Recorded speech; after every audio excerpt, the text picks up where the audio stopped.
This is ISE 460 at the University of Southern California. We will be discussing the topic of time value of money.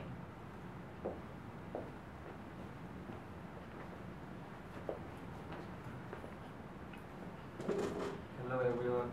Today we are going to talk about the time value of money part 2.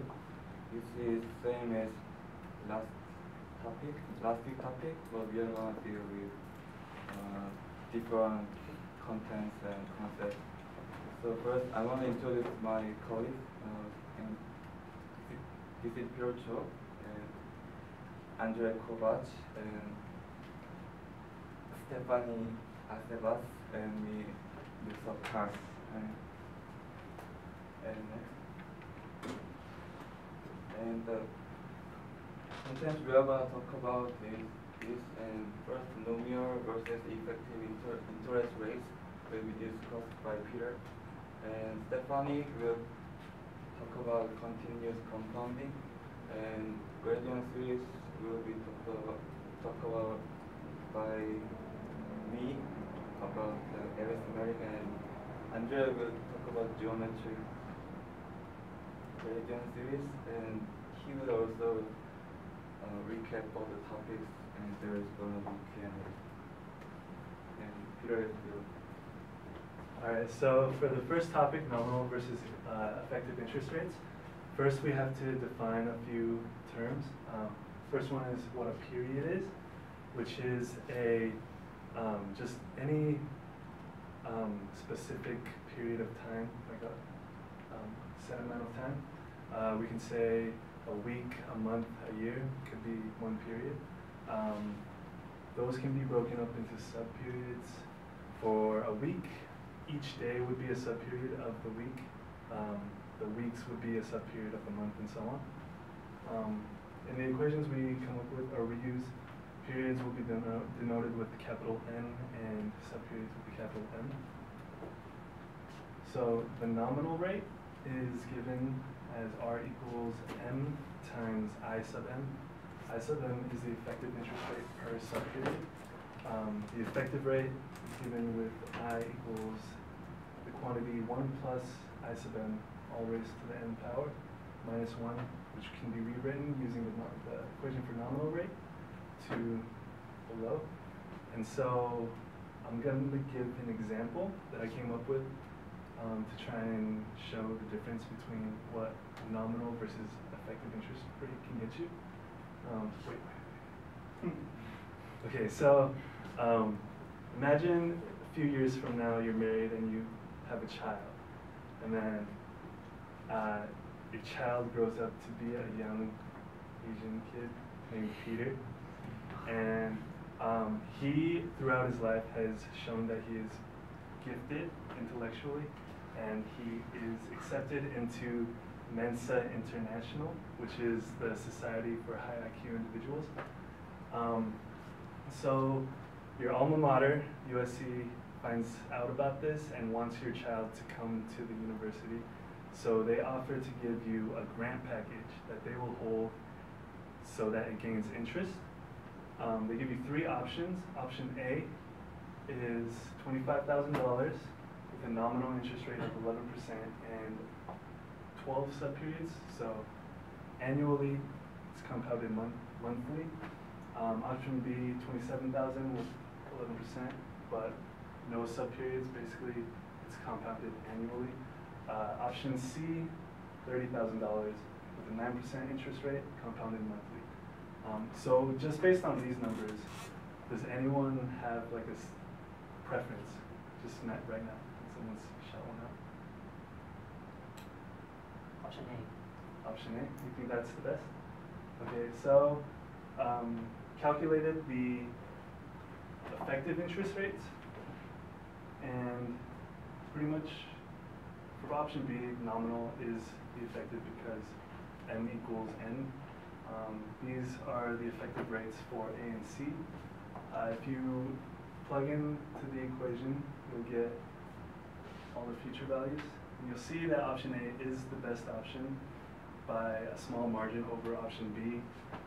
And option C, even though it has the greatest present value, is actually the worst option. But then if your child is that smart, he'll probably have his pick of colleges, get a full ride. So, on to the next topic. Stephanie. Alright, so Peter talked about what effective interest rate is versus nominal, but effective is really dependent on the number of sub-periods you decide to divide into.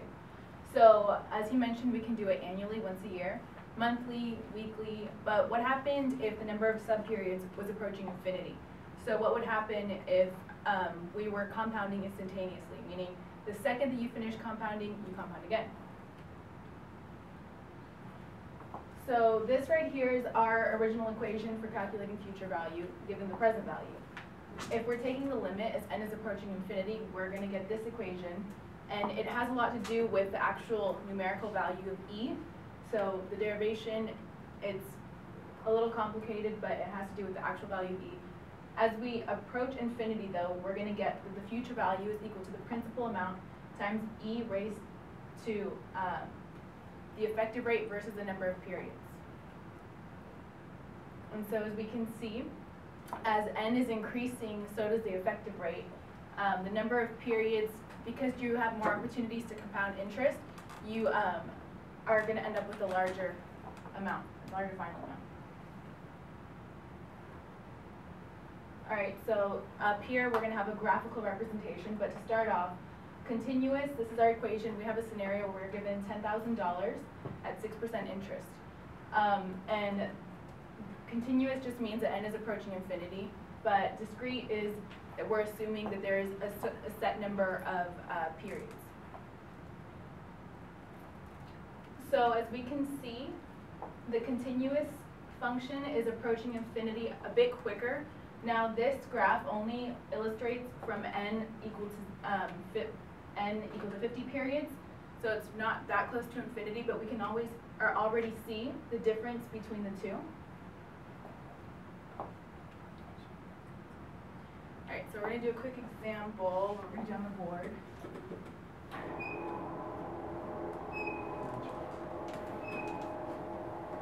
Alright, so most of the problems for continuous compounding are kind of straightforward. The most confusing it's going to get is the way that they word the problem and trying to figure out what information that you're given. But we're going to start off with this one. So we're given, you have an interest rate of 8%, and your period n is equal to 10 years, and your initial principal is $3 million. And so we want to find the future amount after this period of 10 years.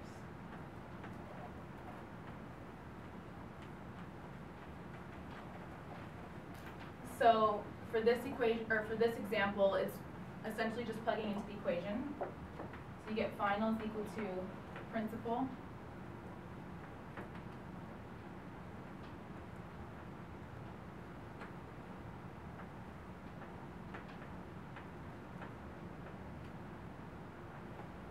Does anyone want to plug that into a calculator?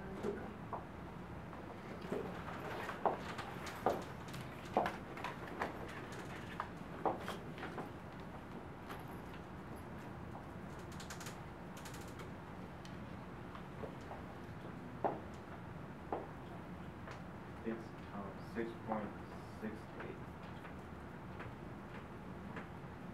All right, now, just to compare what would have happened had we not been compounding continuously, let's say we're compounding just once a year annually. So we're going to use the first equation.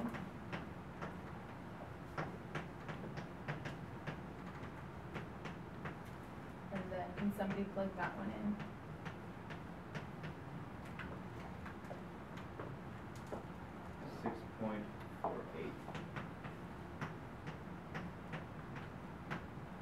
So you can see it's a $0.2 million difference. This is only after 10 years.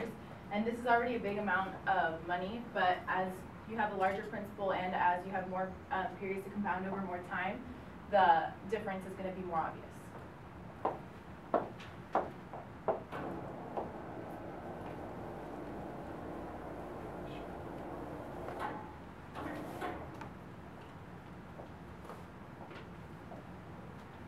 Okay, so let's talk about gradient series for the arithmetic gradient. Arithmetic gradient, we can define a cash flow which increases or decreases by a uniform amount from period to period. And this is a constant amount of increasing or decreasing, and it is called gradient. And also it's always starts with zero gradient, like you see here. And from this graph, you can see the increasing slope, and that means there is constant value of gradient, and we also and that's the positive constant gradient, and we can also call uniform gradient.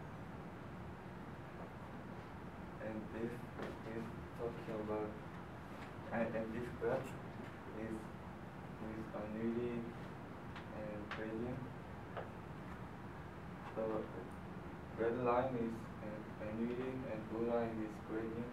So you can see the relation between annuity and gradient from this graph. And there are two equations. One is gradient present worth vector, and this is to find present value P, and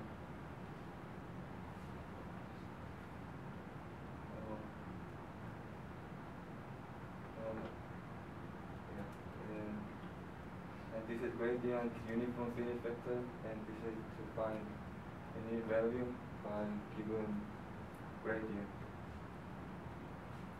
And then this is example. Royal price pays 1,000 at the end of the first year, and 2,000 at the second, and 3,000 at the third, etc. for 10 years. So there is 1,000 gradient at the end of the year.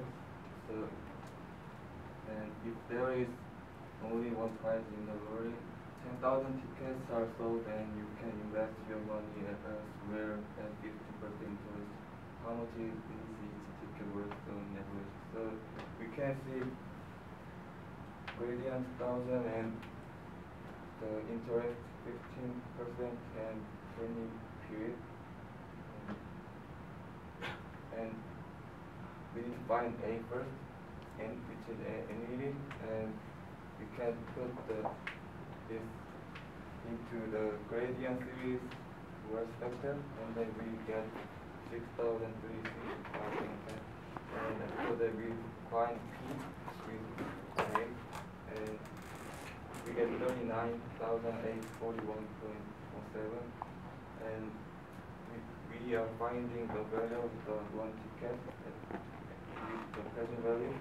So we divide P over 10,000, so we get $4. And for the next example, find the present equivalent of the following cash flow diagram by 18%. So the graph has peak at the period 5. So before the 5, there is increasing slope with positive gradient, and after 5 there is the negative slope with the increased slope with negative gradient. So and we find P1 from this, and P2, P3, and we add P1, P2, and P3, and we get. So I'm going to talk about geometric gradient. As per the book, the definition of a geometric gradient is describes a condition in which cash flow growth is increasing or decreasing at a constant rate instead of a uniform amount. Like I said, different from arithmetic gradient, since a geometric gradient represents increasing, decreasing growth, whereas arithmetic gradient represents a uniform level of growth or decay. This increasing growth, which is conventionally expressed as a rate or a percentage. The percentage is usually expressed as little g, which we see in our textbooks, as opposed to big G, which denotes arithmetic gradient. We can describe a geometric gradient series with using a graph. So what's going on graphically, we have, let's say we have n periods, and we have our first annuity at the first period. We have A1, and then from the next period, if the growth increases at some rate g, then we're going to have A1 plus A1 times the percentage that it grew by from the previous amount. And we can extrapolate this further for n periods. And, this is a graph of decay, and mathematically it's very similar. And so from this graph, we can get the present amount of the series of annuities. And this is the equation given in the book. We haven't shown the derivation just for time purposes, so we'll just give you the equations. This is for if the interest rate is equal to the growth rate, and likewise if the interest rate is equal, I'm sorry, this is not equal. If the interest rate is equal to the growth rate, you get this equation right here. And that can be shown just taking the limit of that equation. So, we have an example, putting away for travel expenses. An airplane ticket price will increase 9% in each of the next 5 years. The cost at the end of the first year will be $210. How much should be put away now to cover a student's travel home at the end of each year for the next 5 years? Assume an interest rate of 5%. So if we depict a cash flow diagram to illuminate the problem a little bit further, we're looking for the present amount. We're given an initial annuity of 210 over the course of 5 years. Like I said, given, we have a growth rate of 9%, an annuity of 210, initial annuity, interest rate 5%, and number of periods is equal to 5. We go ahead and use that present value equation with geometric gradient series, and we end up with this number. So that's how much they should put away now in order to afford to take it. Next. So we can also use the present value of a geometric gradient series in order to find the future value. And we know that we have this equation available to us, and all we have to do from there is plug in the present value equation into this equation, and then we'll finally get, after rearranging the terms a little bit, you get this equation right here. So, next slide. We have an example illustrating how we can use future worth in a problem. Graduating chemical engineer is going to make $68,000 a year with Pfizer. A total of 12% of the chemical engineer's salary will be placed in the mutual fund of their choice. The chemical engineer can count on a 4% salary increase with the standard of living increases for the next 35 years of employment. If a chemical engineer is aggressive and places their retirement in a stock index fund that will average 11% over the course of their career, what can the chemical engineer expect out of retirement? So again, cash flow diagram, we want the future amount. We have the initial annuity, and we have the number of periods. Like I said, given amounts, we know that at the first year they're going to make $68,000, and 12% of that is going to be put into a mutual index fund. We have the growth rate, interest rate, number of periods. We're trying to find F, and we can plug her into the equation, and we get just over $4 million. Just to recap, we covered nominal versus effective interest rates. Then Stephanie went over continuous compounding. And Joseph and myself went over arithmetic and geometric gradient series. And that's going to wrap up our presentation. Does anyone have any questions?